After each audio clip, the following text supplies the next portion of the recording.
Hello everyone, আসসালামু আলাইকুম। আশা করি আপনারা সকলেই ভালো আছেন। সো আজকে আমরা আবারও আপনাদের সামনে একটা ভিডিও নিয়ে হাজির হলাম। সো আজকে আমরা দেখবো আসলে কিভাবে আমরা আমাদের ওয়ার্ডপ্রেস ওয়েবসাইটে কিংবা এলিমেন্টর দিয়ে যে ওয়েবসাইট আমরা তৈরি করছি সেই ওয়েবসাইটে কিভাবে আমরা ইউটিউব শর্ট ভিডিও, দেখতেছেন এখানে হচ্ছে ইউটিউব শর্ট পার্সোনাল দোয়া ভিডিও, করে এই নাম। ইউটিউব শর্ট ভিডিওগুলো আমরা কিভাবে আমাদের ওয়ার্ডপ্রেস ওয়েবসাইটে অ্যাড করতে পারি সেই ভিডিওটা নিয়ে আজকে আবার আমরা আপনাদের সামনে হাজির হলাম। সো তার আগে ছোট্ট একটু রিকোয়েস্ট, যারা এখনো আমাদের চ্যানেলটি সাবস্ক্রাইব করেনি এখনই সাবস্ক্রাইব করে পাশে থাকা বেল আইকনটি অন করে দিবেন। তো চলুন তাহলে আজকের ভিডিওটি শুরু করা যাক। সো ফার্স্ট টাইম আমি এই ইউটিউব ভিডিওটা বাজাচ্ছি না, কারণ কপিরাইট আসবে এই কারণে। সো আমি এখানে দেখতেছেন প্রথম যে ইউআরএলটা দেখতেছেন, এই ইউআরএলটা আমি কপি করলাম।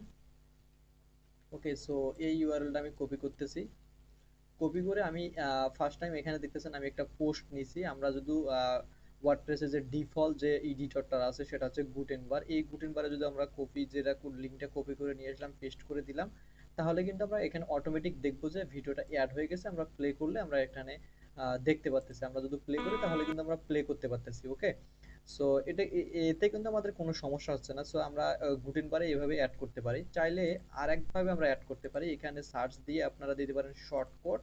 শর্টকাট লিখে এখানে শর্টকাটটা পেস্ট করে দিলে আপনারা যদি আপডেট দেন, আপডেট দিয়ে পেজটা আপনি আরেকটা পেজে আমি ওপেন করলাম। ওপেন করলে দেখতে পারবেন যে গুটেনবারে দুইটা ভিডিও আমি কিন্তু দিছি। একটা হচ্ছে ফার্স্ট হচ্ছে এইটা দিছি শুধু, আর সেকেন্ড যে ভিডিওটা আমি দিছিলাম শর্ট ভিডিওটা, এটা হচ্ছে টেক্সট আকারে, মানে শর্টকাট আকারে। ওকে, সো এখানে যে প্রবলেমটা হচ্ছে কি দেখতেছেন যে ভিডিওর যে রেজুলেশন, যে আমরা জানি শর্ট ভিডিও মূলত এরকম হয়, আর আর আমরা যে ইউটিউবে সাধারণ ভিডিওগুলো সেগুলো মূলত এরকম হয়। ওকে, সো এই জন্য হচ্ছে এখানে দিলে হয়তো বা আপনাদের এই সমস্যাটা আসবে। সো এইভাবে চাইলে আপনারা গুটেনবার এডিটরে অ্যাড করতে পারেন। সো আমাদের মেইন সমস্যাটা হচ্ছে আমরা যখন ওয়ার্ডপ্রেসে মানে এলিমেন্টরে অ্যাড করতে যাই তখনই আমরা একটা সমস্যায় পড়ে যাই। সো আমি 2 কলাম নিলাম, নেওয়ার পরে আমি একটু মাঝখানে নিয়ে আসার জন্য এখান থেকে 200 দিয়ে দিলাম। সো ইউটিউবের ভিডিওটা আসলে শর্ট ভিডিও আমরা যখন এলিমেন্টার পেজ বিল্ডারে অ্যাড করব, এর জন্য আমরা লিখতে পারি কি, শর্ট না লিখে আমরা কি লিখতে পারি ভিডিও। ওকে, ভিডিওটা তো আমি টেনে নিয়ে এখানে ছেড়ে দিলাম। দেওয়ার পর এখানে আমরা ডিরেক্টলি বলছি আমরা ইউটিউব থেকে যেহেতু নিব সেজন্য আমরা ইউটিউবের লিঙ্কটা দিলাম। সো দেখেন আমি কিন্তু ইউটিউবের এই ভিডিওর লিঙ্কটা দিতেছি। সো এই ভিডিওটা আবার আমি কপি করলাম, দেন চলে আসলাম এখানে, এখানে দিলাম। দেখেন ভিডিওটা কিন্তু আসবে না। কেন আসতেছে না? কারণ এইটা হচ্ছে ইউটিউব শর্ট ভিডিও আমরা দিছি, এটা কিন্তু হবে না। সো এই ইউটিউব শর্ট ভিডিও আসলে এলিমেন্টরের সাহায্যে শো করতে গেলে আপনাদের যে কাজটা করতে হবে, এই যে উপরের যে ইউআরএলটা আপনারা দেখতেছেন, ঠিক আছে, এই ইউআরএলটা দিলে হবে না। এর জন্য আপনার যে কাজটা করতে হবে, এই ভিডিওতে রাইট বাটন ক্লিক করে কপি ভিডিও ইউআরএল এটা নিতে হবে। সো দেখেন এখানে কিন্তু আমি এই ইউআরএলটা দিছিলাম। ওকে, এই ইউআরএলটা দিছিলাম, ভিডিওটা কিন্তু এখানে শো করতেছে না। সো আমি আরেকটা ভিডিও উইজেট নেই এখানে। সো আরেকটা ভিডিও উইজেট আমি এ পাশে নিলাম, নেওয়ার পর আমি ইউটিউব সোর্স দিলাম যে ইউটিউব থেকে নিব। নেওয়ার পর আমি সেকেন্ড যে ইউআরএলটা কপি করলাম এই ভিডিওটা রাইট বাটন ক্লিক করে, সো আমি ওইটা এখানে পেস্ট করে দিতেছি।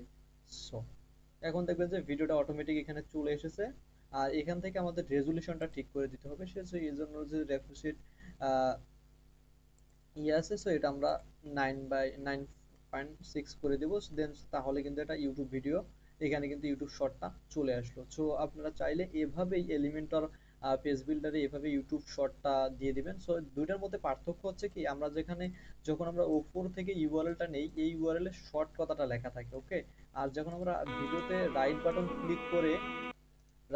ক্লিক করে যখন আমরা কপি ইউআরএল নেই তখন দেখবেন তখন কিন্তু এখানে শর্ট ইউআরএলটা থাকে না। ধরেন এই যে এখানে দেখেন যে এখানে শর্ট কটাটা কিন্তু থাকে না। সো এটাই হচ্ছে পার্থক্য। সো এলিমেন্টর পেজ বিল্ডার আপনারা যদি ইউটিউব শর্ট ভিডিও আনতে চান তাহলে অবশ্যই আপনাদের এই ভিডিওটা রাইট বাটন ক্লিক করে লিঙ্কটা নিয়ে এখানে বসে দিতে হবে। দেন তাহলে আপনারা এখানে এলিমেন্টর পেজ বিল্ডার এটা শো করাইতে পারবেন। সো আশা করি ভিডিওটি আপনাদের ভালো লেগেছে। যদি আমাদের এই ভিডিওটি আপনাদের ভালো লেগে থাকে তাহলে অবশ্যই আমাদের চ্যানেলটি সাবস্ক্রাইব করে আমাদের পাশে থাকবেন। আর এরকম ওয়ার্ডপ্রেস, এলিমেন্টর, শপিফাই, ফাইবার, আপওয়ার্কের বিভিন্ন টিপস অ্যান্ড ট্রিক্স, ওয়েব ডেভেলপমেন্টের বিভিন্ন অ্যাডভান্স টিউটোরিয়াল পাওয়ার জন্য অবশ্যই আমাদের চ্যানেলটা সাবস্ক্রাইব করে আমাদের সঙ্গে থাকবেন। আর এই বিষয়ে যদি আপনাদের কোনো কমেন্ট থাকে তাহলে আমাদের কমেন্ট করে অবশ্যই জানাবেন। সো দেখা হচ্ছে পরবর্তী ভিডিওতে, ততক্ষণ পর্যন্ত আপনারা সকলে ভালো থাকবেন।